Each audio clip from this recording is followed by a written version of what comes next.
সালাতের আগেও দোয়া জায়েজ, সালাতের পরেও দোয়া জায়েজ। দোয়ার বিরোধিতা যে করে সে ইসলামের কেউ না। সর্বপ্রথম শাইখুল ইসলাম ইমাম ইবনে তাইমিয়া তিনি এটাকে বিদআত বলে ফতোয়া দিয়েছেন।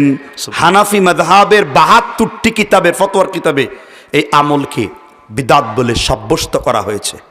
ফরজ নামাজের পরে দোয়ায় হাত তোলা সম্পর্কে একটা দলিল হিন্দুদের কিতাবেও নাই, বাইবেলের কিতাবেও নাই, গাছের লতাপাতাতেও নাই। সম্মিলিত মুনাজাতও আছে, যেখানে আছে সমাজে সেটা করে না। মোহতারাম, নামাজের পর সম্মিলিত মুনাজাত করা যাবে কি? আচ্ছা, সম্মিলিত দোয়া করা যাবে না, কিন্তু দোয়া ফরজ নামাজের পরে দোয়া করা সুন্নাহ, সম্মিলিত মুনাজাত করা বিদআত। সালাতটাই হলো সম্মিলিত মোনাজাত, বুঝা গেছে? কিন্তু আপনি টেরই পান না। নামাজ শেষ হওয়ার পর বলেন হুজুর মোনাজাত মোনাজাত মোনাজাত। নামাজ, আরে সালাম ফিরার পরেই তো মোনাজাত শেষ।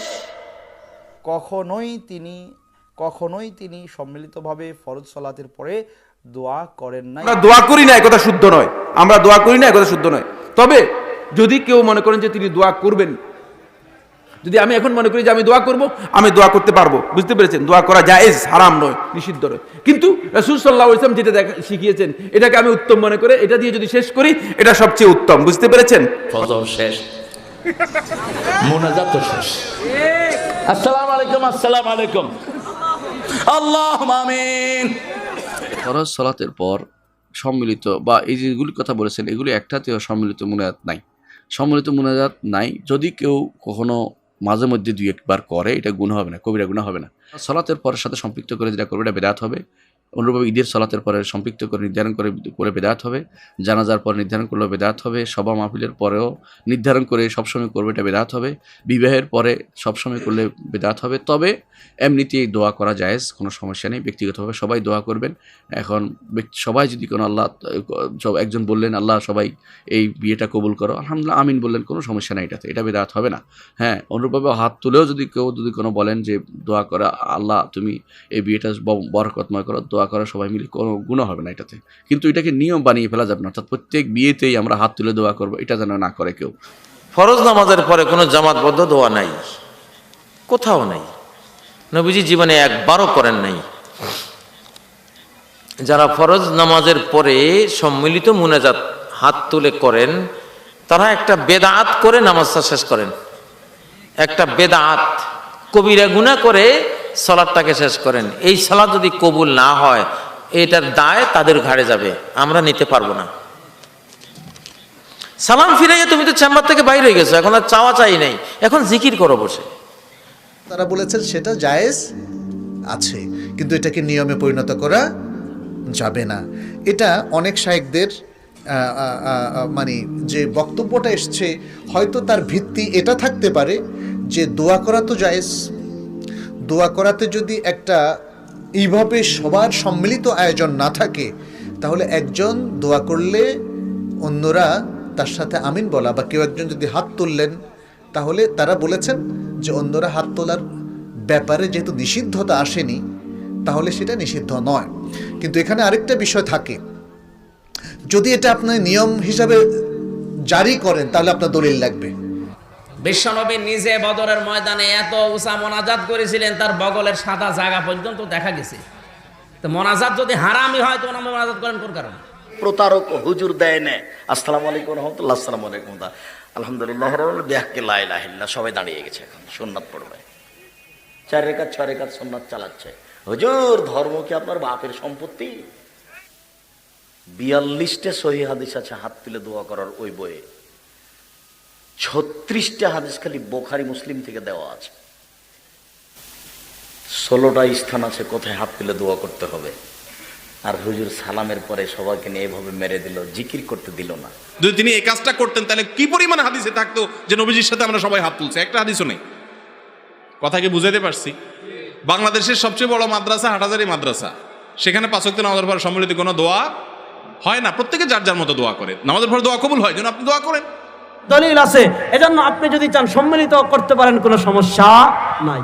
আমাদের বাংলাদেশে প্রতি সালাতের পরেই, ফরজ সালাতের পরেই আসসালামু আলাইকুম ওয়া রাহমাতুল্লাহ, আসসালামু আলাইকুম ওয়া রাহমাতুল্লাহ, ইমাম সাহেব সালাম ফেরানোর পরেই যে আল্লাহুম্মা আমিন, বিরহমাতিকা ইয়া আরহামার রাহিমিন। এই যে প্র্যাকটিসটা আমাদের দেশে হচ্ছে, এভাবে কিন্তু সাহাবাদের সময়ে এবং বিশ্বনবীর সালাতের পরে এভাবে মুনাজাত হতো না।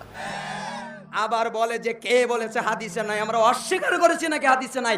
হাদিসে আছে। তুমি এমন একটা হাদিস দেখাও, যদি ক্ষমতা থাকে আল্লাহর নবী ফরজ সালাতের পরে একদিন হাত তুলে দোয়া করেছে, আল্লাহর নবীর সাহাবী করেছে, ইমাম আবু হানিফা করেছে, ইমাম মালিক করেছে, ইমাম শাফি করেছে, ইমাম আহমদ ইবনে হাম্বল করেছে, এখন পর্যন্ত কাবাই করা হয় না।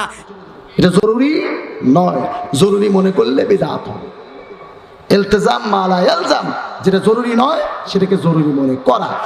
যেই মূর্খ বলবে ফরজ নামাজের পরে দোয়া নাই, ওর মতো মূর্খ দুনিয়ার জমিনে আর কেউ নাই। রাসূল সাল্লাল্লাহু আলাইহি ওয়াসাল্লাম থেকে এমনগুলি প্রমাণিত নয়। ফরজ নামাজের পরে একসাথে মোনাজাত দেওয়ার বিষয়টি রাসূলুল্লাহ সাল্লাল্লাহু আলাইহি ওয়াসাল্লামের হাদিস দ্বারা সাব্যস্ত নয়। যদি যে জায়গাগুলোতে সকলকে নিয়ে মোনাজাত করেননি, সেখানে যদি আমরা সকলকে নিয়ে মোনাজাত করতে চাই, তাহলে দুটো প্রবলেম হবে। একটি প্রবলেম হলো রাসূলের সুন্নাহর ভায়োলেশন হচ্ছে, দুই নম্বর হচ্ছে মোনাজাত তো একান্ত আল্লাহর সাথে কথোপকথন, এগুলো না করি।